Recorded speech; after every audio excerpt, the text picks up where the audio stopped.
décisions, les délibérations du Conseil des ministres de ce jour, 24 mars 2021. Le Conseil s'est tenu sous la présidence de son Excellence M. Rochmar Christian Kaboré, président du FASO. Le Conseil a délibéré sur les points inscrits à son ordre du jour, entendu donc des communications orales, procédé à des nominations et autorisé des missions à l'étranger. Le Conseil a achevé ses travaux à 13h15 après les avoir débutés donc à 9h. Au titre des délibérations, le premier dossier a concerné la primature. Le Conseil a adopté 3 décrets à ce niveau. Le premier décret porte organisation et attribution de la primature, à l'effet de porter la création d'une nouvelle commission nationale de contrôle des armes au Burkina Faso. Le second décret portant à porter donc création de la commission nationale de contrôle des armes CNCA au Burkina Faso et aussi a concerné son organisation, sa composition, ses attributions et enfin son fonctionnement. La commission ainsi créée et organisée remplace les précédentes structures nationales de lutte contre la prolifération des armes légères et de contrôle des importations d'armes qui existaient à la primature. Par cette nouvelle commission nationale, toutes les catégories d'armes, civiles comme militaires, tous les matériels connexes et de munitions, voient leur transfert et la lutte contre la prolifération sous une seule autorité désormais. Le troisième décret, donc au titre de la primature, toujours relatif à la Commission nationale de contrôle des armes, donne une délégation de signature du président du FASO pour les certificats de destination finale ou d'utilisateur final au ministre de la Défense et au ministre de la Sécurité.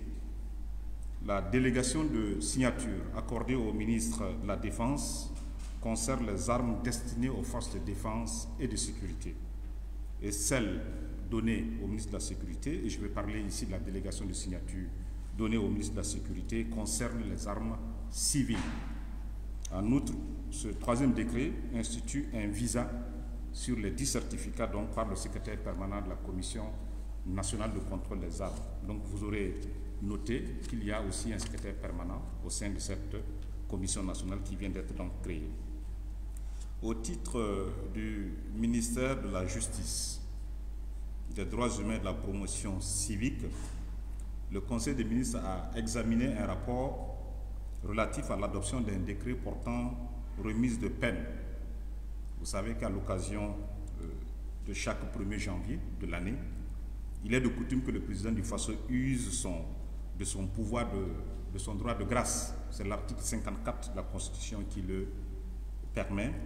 Ce droit de grâce permet certainement à l'endroit des détenus, donc dans nos maisons d'arrêt, de voir leur bonne conduite tantôt récompensée, mais aussi ce droit de grâce permet aussi au pouvoir public d'encourager les politiques ou les dispositifs de réinsertion des détenus. Parce qu'en plus de la mission de sanctionner, de condamner, nous avons aussi le devoir de faire en sorte que ceux qui sortent de ces prisons puissent naturellement se réinsérer dans la vie civile. En usant donc de son pouvoir contenu dans l'article 54 de la Constitution, le président du FASO a offert ou a donné à 796 détenus le bénéfice du droit de grâce. Parmi ces 796 détenus, 280 détenus condamnés qui ont eu à purger la moitié de leur peine bénéficient d'une remise totale du reliquat de leur peine. Ça veut dire que ces personnes sont libres. Et 516 détenus sur les 796 bénéficient d'une remise partielle de peine allant de 3 mois à 12 mois. Au titre du ministère de la Santé, le Conseil a examiné puis adopté un plan de préparation et de riposte à une éventuelle épidémie de méningite en 2021 dans notre pays. Ce plan de préparation qui vise à agir en cas de survenue d'une épidémie de méningite dans notre pays est estimé à plus de 3 milliards de francs CFA qui seront donc financés par le budget de l'État et les partenaires techniques et financiers. Il s'agit en vérité exactement de 2 935 041 640 francs CFA. Le président du FASO, sur ce point, a rappelé au gouvernement qu'il y avait lieu de faire les prévisions budgétaires à temps et de façon suffisante, parce que nous savons que notre pays se situe dans la ceinture méningétique, c'est une donnée qui est connue, et donc a rappelé cette nécessité d'être prévoyant afin que, en cas de survenance d'une épidémie de méningite, le gouvernement puisse disposer de tous les moyens pour assurer la prise en charge des malades ou assurer donc la vaccination préventive. Au titre du ministère de la fonction publique, du travail et de la protection sociale, le Conseil a adopté plusieurs décrets. Le premier décret porte création, attribution, composition et organisation d'un dispositif de pilotage des revenus fonctionnels dans 4 départements ministériels qui représentent 72% des effectifs et 61% de la masse salariale dans l'administration publique. Les départements de la fonction publique, celui de l'éducation, celui de la santé et celui de la justice sont ainsi concernés par la mise en place d'un comité de pilotage et d'un comité technique interministériel de suivi.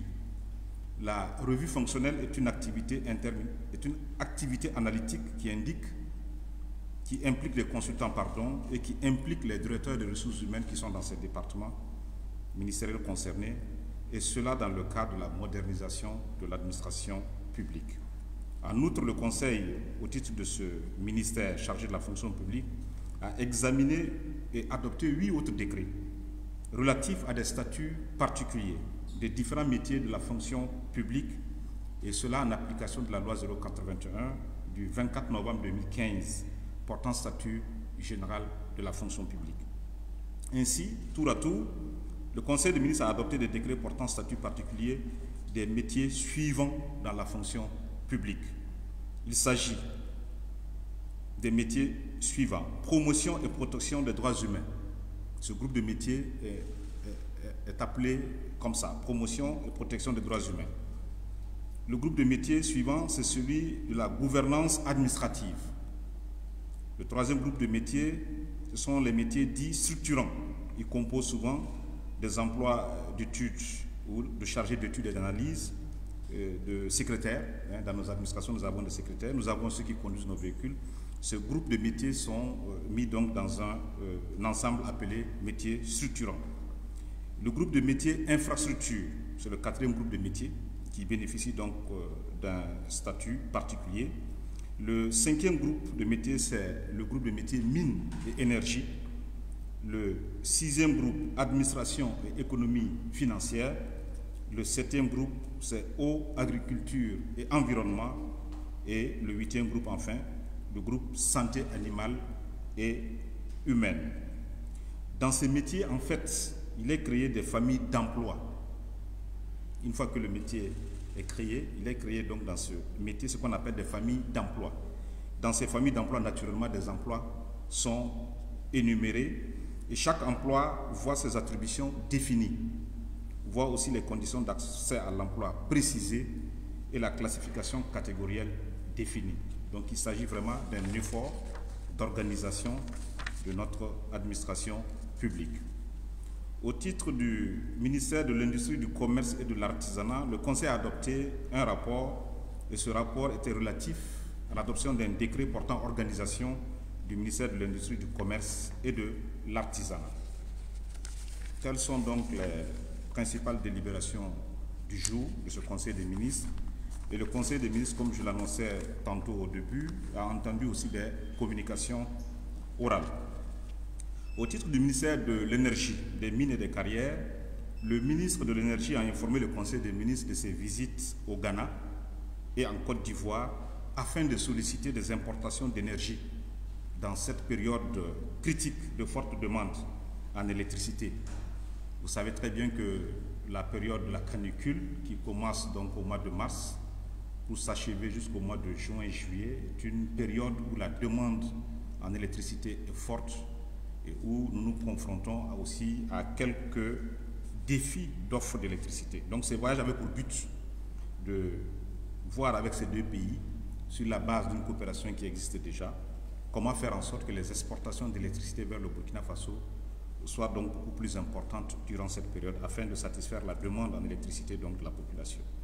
Donc du Ghana, nous sommes en droit d'attendre à partir du 15 mars 2021 120 MW au lieu de 100 MW habituellement.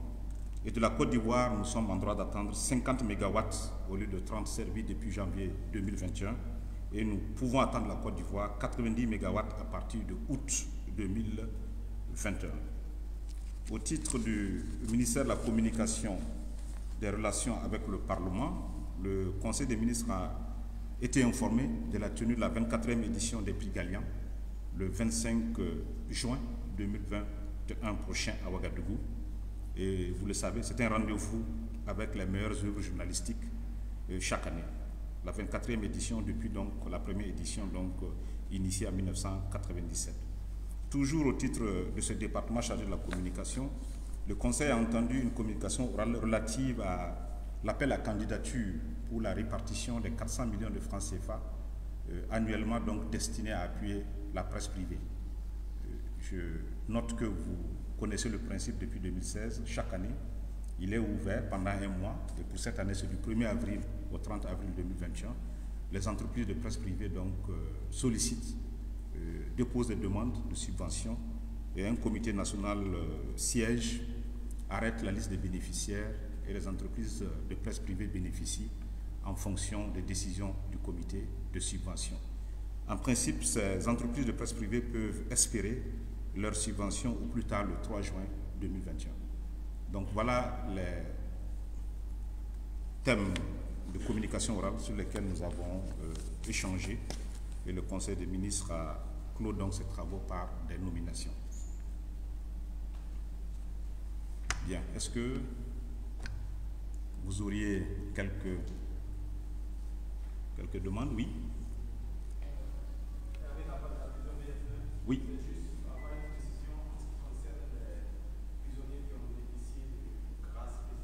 Oui. Est-ce que parmi ces prisonniers, il y aurait des condamnés du dernier procès Est-ce que parmi ces prisonniers, il y a certains qui sont bien comportés et qui vont bénéficier de la place présidentielle? Alors, je dois dire non, déjà, sur la base du fait que j'ai parcouru le tableau des détenus concernés, tout simplement. Cette liste, naturellement, sera disponible pour le compte-rendu exhaustif du Conseil des ministres, donc vous aurez la pleine capacité de consulter et certainement d'y reconnaître tel ou tel détenu.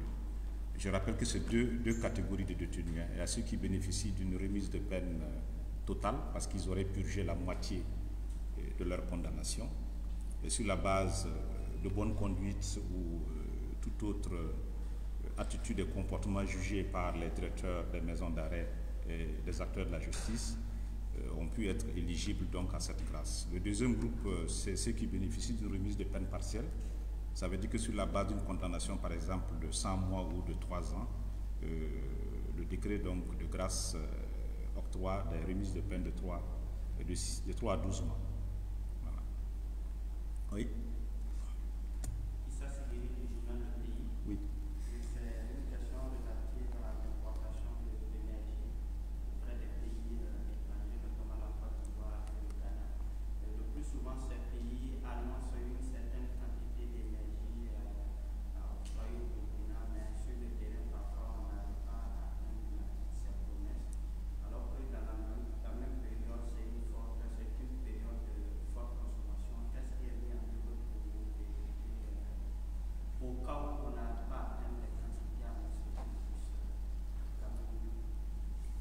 Bien, il faut d'abord considérer que nous sommes dans une, j'allais dire dans une situation de coopération, dans une situation contractuelle aussi, puisqu'il s'agit d'importer, et pour nous donc nous achetons. Il s'agit pour ces pays qui nous en fournissent de l'électricité d'exporter, et je considère que c'est sur des bases contractuelles. Naturellement, chaque pays met son dispositif de fourniture d'électricité en fonction de ses propres besoins. Et jusqu'à maintenant, je peux vous assurer que nous n'avons pas enregistré de contentieux liés à des quantités promises et non livrées Et même si cela arrivait, il y a forcément peut-être des raisons dans ces pays de fourniture. Parce que ces pays aussi peuvent connaître des situations imprévues ou des situations insurmontables qui font que la priorité pour eux, c'est de servir l'électricité dans leur pays.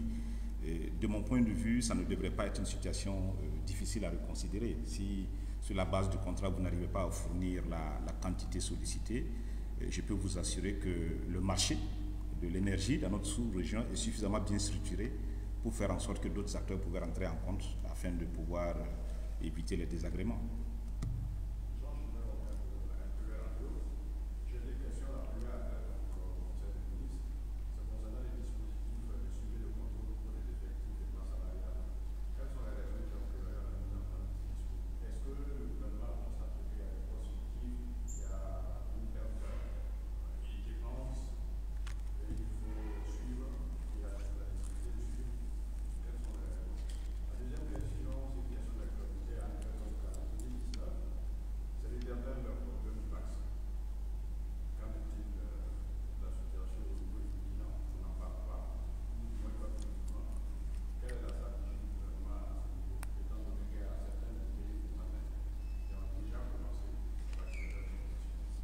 Bien, je crois que dans la délibération concernant le ministère en charge de la fonction publique, je vous ai indiqué que c'est un décret qui met en place un dispositif pour piloter les revues fonctionnelles. Je vous ai rappelé que ce dispositif concerne 4 départements ministériels dont le poids dans les effectifs du personnel de l'administration s'établit à 71%. Et par conséquent, naturellement, la masse salariale aussi de ce groupe se trouve importante et on peut situer ça à 61%. On n'a pas dit qu'il s'agit de surveiller la masse salariale. On a dit que c'est une revue fonctionnelle dans ces départements avec les DRH pour faire en sorte qu'on analyse des situations. La question, par exemple, de la prévision ou de la prévisibilité des emplois. Combien d'enseignants nous faut-il dans 10 ans? Il faut bien faire un travail d'analyse. Les questions catégorielles ou les questions de carrière se posent certainement. Et puis, si en effet, on peut aussi, dans une position stratégique, parce que quand on manage, il faut aussi regarder ses charges, où est-ce qu'elles vont. Donc, je pense que ça peut être, entre autres, une des missions de ce dispositif. Mais ce dispositif n'est pas mis uniquement en place pour surveiller la masse salariale. Les données sur la masse salariale sont connues. Je crois qu'on a assez épilogué là-dessus depuis des années. Depuis 5 ans, avec un certain nombre de mises à jour de la loi 081 ou de certains statuts particuliers, nous avons tous noté que la masse salariale servie au travers de l'administration publique a pris une masse au point que nous ne pouvons pas respecter même les ratios imposés donc par non seulement l'UEMOA, mais imposés aussi par le principe de gestion, puisque vous savez quand même qu'on a un ratio soutenable qui doit exister entre les dépenses de fonctionnement et les dépenses d'investissement. Et même vous, à votre niveau, si tout votre revenu dans la famille va directement à vos charges, il est évident que vous ne pourrez pas investir, vous ne pouvez pas épargner et investir dans ce qui est essentiel. Vous serez toujours en train de recourir à la banque ou de recourir à des personnes pour vous financer, même dans votre vie de famille. Donc c'est important pour un État qui est responsable d'avoir quand même un tableau de bord qui lui indique la situation présente et de se projeter aussi dans une situation à venir. Je crois que c'est de cela qu'il s'agit. Ça s'appelle le dispositif de suivi et évaluation des revues fonctionnelles. Une revue fonctionnelle, c'est une situation d'analyse avec les DRH, avec les consultants, avec tous ceux qui sont à des positions données de l'administration pour voir comment, dans tel département, comment les choses évoluent. Donc ça, on peut le comprendre. C'est un outil de pilotage et il ne faut pas en faire il ne faut pas voir plus qu'il ne faut. Hein? OK? Alors, la COVID-19 et les vaccins. Bon, je pense que le vaccin est une solution proposée pour vaincre la pandémie du Covid. Et je me permets de considérer que si la situation est critique, si dans les pays où on a commandé les vaccins, on a commencé à vacciner les gens, vous suivez l'actualité, si vous mettez ça en corrélation avec la situation d'évolution de la maladie, les diligences sur le vaccin se justifient. Mais au Burkina, vous regardez les effectifs, regardez les données. Depuis bientôt 1 mois, nous sommes dans une tendance baissière. Et je n'ose pas dire aussi qu'essayer de les comparer à d'autres pathologies qui ont de la létalité plus élevée. Ça veut dire que ce n'est peut-être pas une priorité de se prononcer sur les vaccins. Cependant, comme je dis, l'administration responsable s'organise toujours. Et je crois que vous pourrez noter que le ministère de la Santé, depuis maintenant plus de 6 mois, a mis en place un comité qui s'occupe de réfléchir sur la question des vaccins. Et ce n'est pas seulement pour la Covid. Le ministère de la Santé a des dispositifs quand il s'agit de méningite, j'en parlais tantôt, quand il s'agit de la rougeole, de toutes sortes d'épidémies. Je pense qu'il y a une structure qui s'occupe de voir comment on fait pour que les vaccins soient là, comment on les déploie. Parce que vous savez que les vaccins aussi, c'est la logistique. La situation, de mon point de vue, n'est pas si critique au point que les vaccins soient aujourd'hui un sujet de grande préoccupation. Mais nous faisons partie d'une communauté internationale. Il y a une initiative COVAX avec l'OMS, avec sa déclinaison en Afrique qu'on appelle l'organisation OMS Afrique ou l'organisation ouest-africaine de la santé. Il y a assez d'outils de gestion de ce type de situation. Donc je considère que c'est pour ça que ce n'est pas une actualité, mais le ministère de la Santé est outillé par des médecins et par des organisations ou des cadres de réflexion sur le vaccin. Voilà. Oui. Oui. Est-ce qu'il y aura un impact sur le prix du transport avec l'augmentation des hydrocarbures? Est-ce que vous pouvez assurer la population sur ce point? En fait, en répondant à la question, c'est que selon les explications que nous avons eues sur les médias, de la part de ministère du Commerce, l'augmentation des prix du carburant du gaz répond à un changement sur le marché international. La question qu'on pose, c'est que quand on constate sur le plan national, l'arrivée de la COVID-19 a vraiment plombé une bonne partie de l'économie, des activités commerciales notamment, et on assiste à un marasme économique national. Et on sent un déséquilibre face à ce marasme économique qu'on augmente le prix du carburant. On sait que cela impacte sur tout le reste des activités. Qu'est-ce que le gouvernement fait pour pouvoir essayer d'équilibrer les choses? 700 francs CFA sur le prix du gaz butane, ce n'est pas rien. 10 francs aussi sur le carburant, ce n'est pas rien. Pendant les ménages serrent la ceinture parce que les choses sont de plus en plus difficiles avec la compétition. Qu'est-ce que le gouvernement a pour expliquer? Plus qu'une question, c'est presque une opinion. Vous avez pratiquement la réponse à votre question, madame.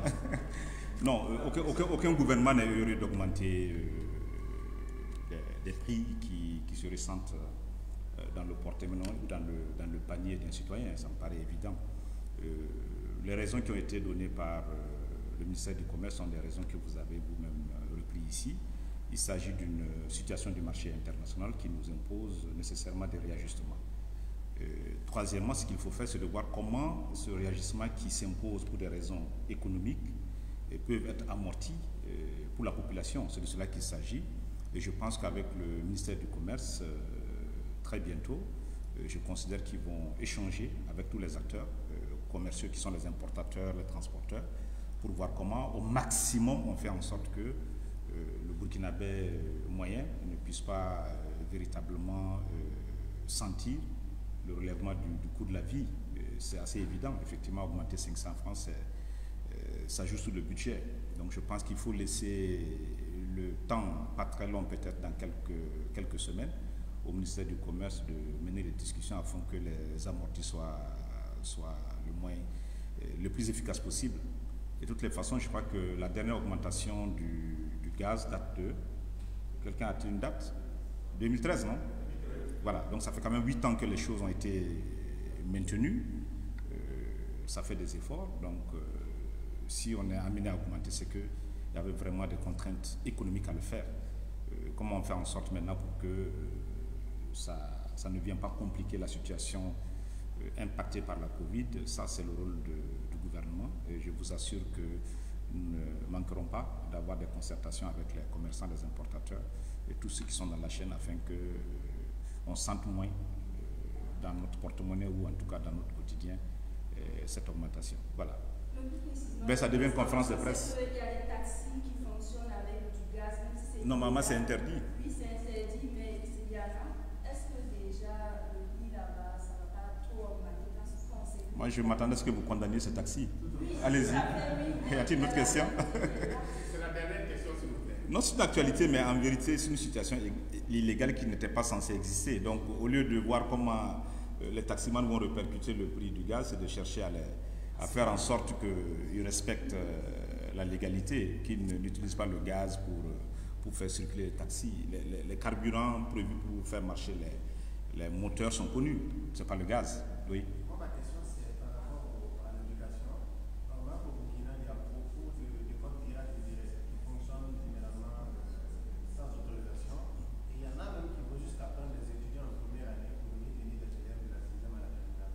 Alors, qu'est-ce que le ministère, qu'est-ce que le gouvernement, comme pour condamner ça, parce que ça se ressent réellement sur le niveau des enfants. Bien, l'avantage du journaliste, c'est quand il pose sa question, c'est comme si c'était ça véritablement les faits. Non, je n'en ai pas connaissance. Par contre, c'est qu'on peut... il y a une réglementation pour ouvrir les établissements. Je crois qu'avant chaque rentrée scolaire, d'ailleurs, il y a une tradition de publier les écoles qui sont autorisées à ouvrir. À partir de ce moment, en principe, on ne devrait pas se retrouver dans une école qui n'est pas agréée. Donc, d'abord, la première responsabilité, c'est de faire en sorte que le gouvernement traque les établissements qui n'ont pas autorisation à s'ouvrir. Mais je pense aussi qu'il va de la responsabilité des populations. En principe, s'il y a une liste des écoles qui sont autorisées à ouvrir, il n'y a pas de raison que moi j'inscrive mon enfant dans cette école. Surtout que les prix pratiqués là-bas ne sont pas forcément gratuits. Donc je pense qu'il faut profiter de cette situation pour en appeler à la responsabilité de tous les acteurs de l'éducation, déjà les parents d'élèves, mais aussi le gouvernement ne va pas se dérober sur sa responsabilité si ces cas étaient avérés et portés à sa connaissance, de faire en sorte que ces écoles ferment, tout simplement. Bien. C'était la dernière question, s'il vous plaît. Merci beaucoup, je vous souhaite une excellente journée et à bientôt. Ou disons